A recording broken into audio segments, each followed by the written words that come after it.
This is called You Can Be Rich. It's a true story in the book Little Talks with Jesus. The Bible says, if a man love me, he will keep my words, and my Father will love him. Once upon a time there was a very rich man who was lonely. His wife had died, leaving him and his 6-year-old son Kenny alone. The little boy missed his mother terribly, as you would too. So the man hired a housekeeper to take care of the mansion and the little boy. Miss Tyler, the housekeeper, had never been married. She had no children of her own, so she enjoyed caring for the little boy. Every morning when she arrived, she laid out his clothes for him so he could get dressed while she made breakfast. Together they would clean up the kitchen and the other rooms in the house, and then they would have time for playing together. There was lots of places to play. Sometimes they watched the big goldfish in the fish pond outside, or they walked under the tall trees in the garden and climbed into the secret hiding places that Kenny knew of behind the bushes.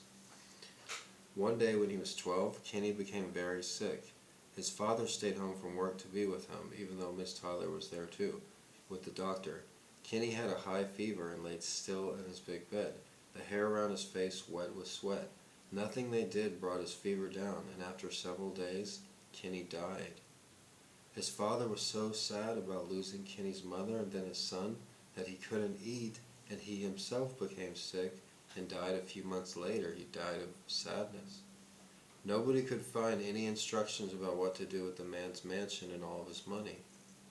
Usually, when somebody dies, he leaves a special paper called a will that says who should get his belongings, but this man didn't leave a will. Since he had no relatives either, the state government decided to sell all his things and use the money for roads and other projects.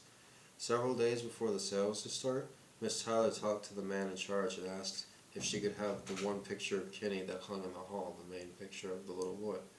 "I reckon you can," the man replied. "It's probably not worth anything to anybody else."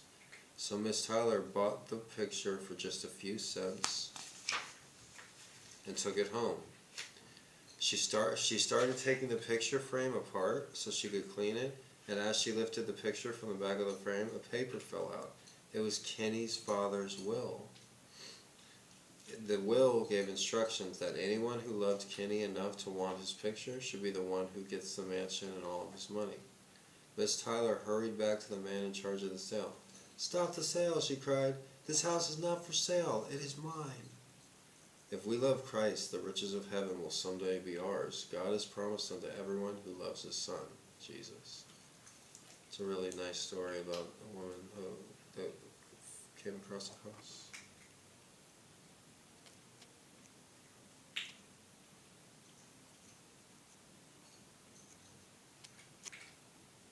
The point of that story is she loved, even though she didn't have to.